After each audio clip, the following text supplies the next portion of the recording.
ఎన్టీఆర్ 101వ జయంతి శుభాకాంక్షలు తెలియజేస్తున్నా BJP party తరఫున. ఈరోజు ప్రతి ఒక్కరికి ఎన్టీఆర్ జీవితకాలం ఆదర్శం.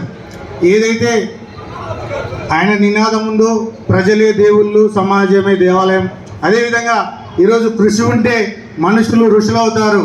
ప్రతి ఒక్కరికి ఆయన ఇచ్చినటువంటి గొప్ప సందేశాలతోనే మనమందరం ఈరోజు ఉన్నత స్థాయిలో పోవడానికి ప్రయత్నించడం జరుగుతూ ఉంది.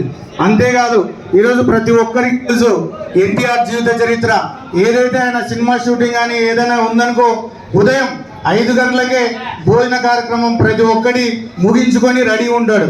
అదేవిధంగా ఈరోజు కోట్ల సూర్యప్రకాష్ రెడ్డి అన్న కానీ ఆయనతో చేసిన ఈ 60 రోజుల ప్రయాణంలో ఉదయం అన్న 4 గంటలకే లేచి ఏదైతే సోషల్ మీడియాలో అదేవిధంగా చూసుకొని ఏదైతే అప్డేట్ చూసుకొని భోజనం చేసుకొని ఈ యుద్ధానికి ప్రచారం అనే యుద్ధానికి మనకన్నా ముందు ఉండి ఈరోజు నడిపించినాడు.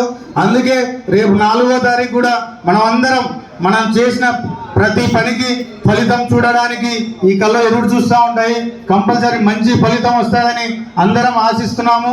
మనం అదేవిధంగా దేశంలో నరేంద్ర మోడీ గారు, అదేవిధంగా రాష్ట్రంలో చంద్రబాబు నాయుడు గారు, ఈ డోర్ నియోజకవర్గంలో సూర్యప్రకాష్ రెడ్డి అన్న గారు గెలుస్తున్నారని చెప్పేసి ప్రతి ఒక్కరూ కోరుకుంటున్నారు. సర్వేలు కూడా చెప్తా ఉన్నాయి. ఆ విధంగానే మనం మంచి రోజులు వెయిట్ చేద్దామని చెప్పేసి నాకు ఈ అవకాశం వచ్చినటువంటి ప్రతి ఒక్కరికి పెద్దలకు పేరు పేరున నమస్కారాలు తెలియజేస్తున్నా. అదేవిధంగా జోహార్ అన్న ఎన్టీఆర్, జోహార్ అన్న ఎన్టీఆర్. Thank you.